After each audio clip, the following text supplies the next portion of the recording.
Hello everybody, welcome back to the cutting room floor. Today we're talking about Crash Bandicoot. Crash Bandicoot is a 1996 video game released for the Sony PlayStation 1 and was developed by Naughty Dog. Naughty Dog later went on to make games such as The Last of Us and The Last of Us Part 2. One of the more well-known pieces of Crash Bandicoot media that was removed from the game was a level titled Stormy Ascent. Now, Stormy Ascent was a fully completed level. It had enemies, it had fully working physics and collision, and had an end to it. It was fully built. The level was finished. The only reason why it was not included in the game was because it was too difficult. The Crash Bandicoot is known for being a very difficult game, but even this level was too difficult for a common player to play, and they didn't have enough time to rework it and make it a better game, make it a better level, so they had to throw out the level. It wasn't included in the game because it was just too difficult and they didn't have enough time. But it was later remade as part of the Insane Trilogy as a DLC, so you could actually finally officially play the level in a remastered, upgraded version, like the rest of the original Crash Bandicoot trilogy, which as part of the Insane Trilogy got reworked with better voice acting and better graphics. Now, a similar level is called Cavern Grotto level. Now, the Cavern Grotto level is an unfinished level, and it has no end to it, and the level itself is only partially completed. Now, there are no enemies in the level, there are no obstacles in the level, and in the level, there's a big pit of acid. If you go into the acid, nothing happens to you. But if you go too far to the left or too far to the right, then you die.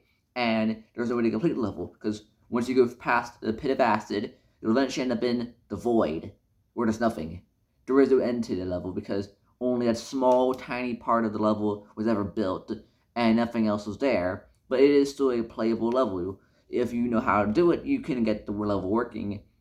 It's just that it doesn't really have an end to it. You kind of can't do much at all in it, and so there's not much to it.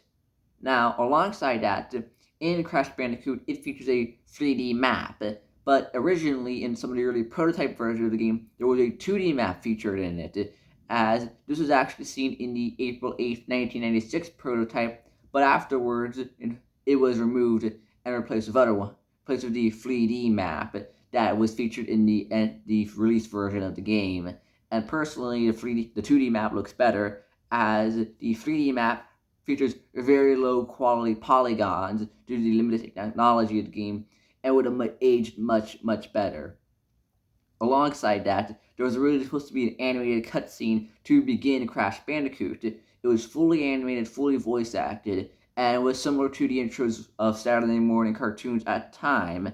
And there was even an ending animated cartoon for the game. Now, these are both removed in favor of 3D animated cutscenes to begin and end the game, as Sony wanted to push the graphical capabilities of the PlayStation 1, showing that it was the superior console due to its competitors, the Nintendo 64 and Sega Saturn.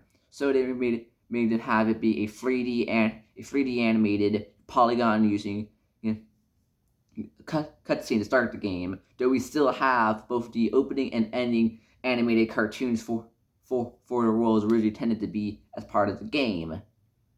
Now, alongside that, also in the April 8th, 1996 prototype, the title screen was different. In the release title screen, it shows the first level of the game with Crash Bandicoot running up to the title screen, then looking shocked before he spends the rest of the time on the title screen looking around wearily and confused. But in the original one, it was different.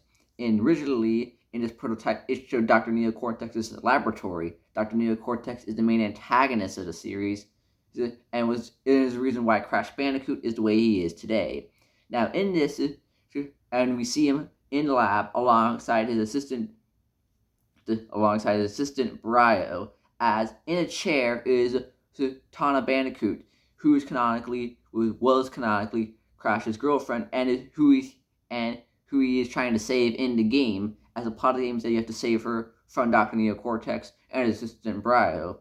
And we see her in the opening, tied up to a chair, and Brio occasionally pulling a lever, which makes the chair go up, and then occasionally makes the chair go down. And it just kind of does that for the rest of the time on the title screen. And they eventually changed that to the one that we all see in the official game.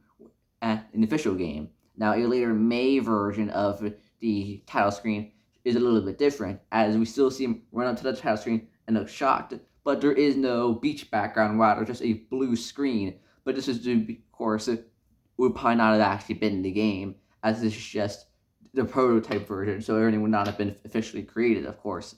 And of course, officially created by that point in time yet. Now, alongside that, there also exists a cut cave bonus level, as in the game you can get bonus levels where you can get extra lives and extra stuff and extra points and stuff like that. And there was a cut level which was in a cavern. Now the thing is that normally if you're trying to play it like a regular Crash Bandicoot level, you couldn't complete it, as there's a big gap between the very end of the level and the regular part of the level. There's a big old gap, and you can't get across it. It would be impossible no matter how hard you try. You couldn't be able to get across because the gap's just too big for Crash to make. But if you were to use cheats and give yourself invincibility, you could make your way across it and get to the end. You could also walk far, far out into the background.